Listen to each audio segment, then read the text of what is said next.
ಇನ್ನು ಕರಾವಳಿ ಮತ್ತು ಪಶ್ಚಿಮ ಘಟ್ಟ ಪ್ರದೇಶದಲ್ಲಿ ಭಾರೀ ಪ್ರಮಾಣದಲ್ಲಿ ಮಳೆಯಾಗ್ತಾ ಇದೆ. ನಾಳೆ ಪ್ರಾಥಮಿಕ ಹಾಗೂ ಪ್ರೌಢಶಾಲೆಗಳಿಗೆ ಮಳೆಯ ಹಿನ್ನೆಲೆ ರಜೆಯನ್ನ ಘೋಷಣೆ ಮಾಡಿದ್ದಾರೆ ಜಿಲ್ಲಾಧಿಕಾರಿ. ದಕ್ಷಿಣ ಕನ್ನಡ ಜಿಲ್ಲಾಧಿಕಾರಿ ಮುಲ್ಲೈ ಮುಗಿಲನ್ ಅವರು ಆದೇಶವನ್ನು ಹೊರಡಿಸಿದ್ದಾರೆ. ಕೊಡಗು ಜಿಲ್ಲೆಯ 3 ತಾಲೂಕಿಗೂ ಕೂಡ ಶಾಲೆಗಳಿಗೆ ರಜೆಯನ್ನ ಘೋಷಣೆ ಮಾಡಲಾಗಿದೆ. ವಿರಾಜಪೇಟೆ, ಪೊನ್ನಂಪೇಟೆ, ಮಡಿಕೇರಿ ತಾಲೂಕಿನಲ್ಲಿ ಶಾಲಾ ಕಾಲೇಜುಗಳಿಗೆ ರಜೆಯನ್ನ ಘೋಷಣೆ ಮಾಡಲಾಗಿದೆ. ಕರಾವಳಿ ಭಾಗದಲ್ಲಿ ಭಾರೀ ಪ್ರಮಾಣದಲ್ಲಿ ಮಳೆಯಾಗ್ತಾ ಇರುವಂತಹ ಕಾರಣಕ್ಕಾಗಿ ಜಿಲ್ಲಾಧಿಕಾರಿ ಈ ನಿರ್ಧಾರವನ್ನ ತೆಗೆದುಕೊಂಡಿದ್ದಾರೆ. ದಕ್ಷಿಣ ಕನ್ನಡ ಜಿಲ್ಲೆಯ ವ್ಯಾಪ್ತಿಯಲ್ಲಿ ಬರುವಂತಹ ಎಲ್ಲ ಪ್ರಾಥಮಿಕ ಹಾಗೆ ಪ್ರೌಢಶಾಲೆಗಳಿಗೆ ದಕ್ಷಿಣ ಕನ್ನಡ ಜಿಲ್ಲಾಧಿಕಾರಿ ಮುಲ್ಲೈ ಮುಗಿಲನ್ ಅವರು ರಜೆಯನ್ನ ಘೋಷಿಸಿ ಆದೇಶವನ್ನ ಹೊರಡಿಸಿದ್ದಾರೆ. ಕೇವಲ ಅಲ್ಲಿ ಮಾತ್ರ ಅಲ್ಲ, ಕೊಡಗು ಜಿಲ್ಲೆಯ 3 ತಾಲೂಕಿಗೂ ಕೂಡ ರಜೆಯನ್ನ ಘೋಷಿಸಲಾಗಿದೆ. ವಿರಾಜಪೇಟೆ ತಾಲೂಕು, ಪೊನ್ನಂಪೇಟೆ ಹಾಗೆ ಮಡಿಕೇರಿ ಈ 3 ತಾಲೂಕುಗಳಲ್ಲಿ ನಾಳೆ ಪ್ರಾಥಮಿಕ ಹಾಗೆ ಪ್ರೌಢಶಾಲೆಗಳಿಗೆ ರಜೆಯನ್ನ ಘೋಷಿಸಿ ಜಿಲ್ಲಾಧಿಕಾರಿ ಆದೇಶವನ್ನ ಹೊರಡಿಸಿದ್ದಾರೆ. ನಾಳೆ ಪ್ರಾಥಮಿಕ ಮತ್ತು ಪ್ರೌಢಶಾಲೆಗಳಿಗೆ ರಜೆಯನ್ನ ಘೋಷಣೆ ಮಾಡಲಾಗಿರುವುದು. ದಕ್ಷಿಣ ಕನ್ನಡ ಜಿಲ್ಲೆಯಲ್ಲಿ ಎಲ್ಲ ಖಾಸಗಿ, ಅನುದಾನಿತ ಹಾಗೆ ಸರ್ಕಾರಿ ಶಾಲೆಗಳಿಗೆ ರಜೆಯನ್ನ ಘೋಷಣೆ ಮಾಡಲಾಗಿದೆ. ಮತ್ತೊಂದು ಕಡೆ ಆಗಲೇ ಹೇಳಿದ ಹಾಗೆ ಕೊಡಗಿನಲ್ಲೂ ಕೂಡ ವರುಣಾರ್ಭಟ ಜೋರಾಗಿದೆ. ಹೀಗಾಗಿ ಅಲ್ಲೂ ಕೂಡ 2 ತಾಲೂಕಿಗೆ 3 ತಾಲೂಕಿಗೆ ರಜೆಯನ್ನ ಘೋಷಣೆ ಮಾಡಲಾಗಿದೆ. ವಿರಾಜಪೇಟೆ, ಪೊನ್ನಂಪೇಟೆ ಹಾಗೆ ಮಡಿಕೇರಿ ಈ 3 ತಾಲೂಕುಗಳಲ್ಲಿ ಪ್ರಾಥಮಿಕ ಹಾಗೆ ಪ್ರೌಢಶಾಲೆಗಳಿಗೆ ರಜೆಯನ್ನ ಘೋಷಣೆ ಮಾಡಲಾಗಿದೆ. ದಕ್ಷಿಣ ಕನ್ನಡದಲ್ಲಿ ಮಳೆಗೆ ಪಡೀಲು ಅಂಡರ್ ಪಾಸ್ನಲ್ಲಿ ಭಾರೀ ಪ್ರಮಾಣದಲ್ಲಿ ನೀರು ಆವರಿಸಿ ಬಿಟ್ಟಿದೆ. ಹೀಗಾಗಿ ಅಂಡರ್ ಪಾಸ್ನಲ್ಲಿ ವಾಹನ ಸಂಚಾರ ಸ್ಥಗಿತ ಆಗಿದೆ.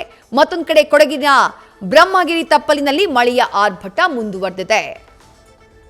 ಮತ್ತಷ್ಟು ಡೀಟೇಲ್ಸ್ ನಮ್ಮ ದಕ್ಷಿಣ ಕನ್ನಡದ ಪ್ರತಿನಿಧಿ ಕಿರಣ್ ನೀಡ್ತಾ ಹೋಗ್ತಾರೆ. ಕಿರಣ್, ಭಾರೀ ಮಳೆಯ ಹಿನ್ನೆಲೆಯಲ್ಲಿ ಈಗ ಪ್ರಾಥಮಿಕ ಹಾಗೆ ಪ್ರೌಢಶಾಲೆಗಳಿಗೆ ರಜೆಯನ್ನ ಘೋಷಣೆ ಮಾಡಲಾಗಿರುವುದು.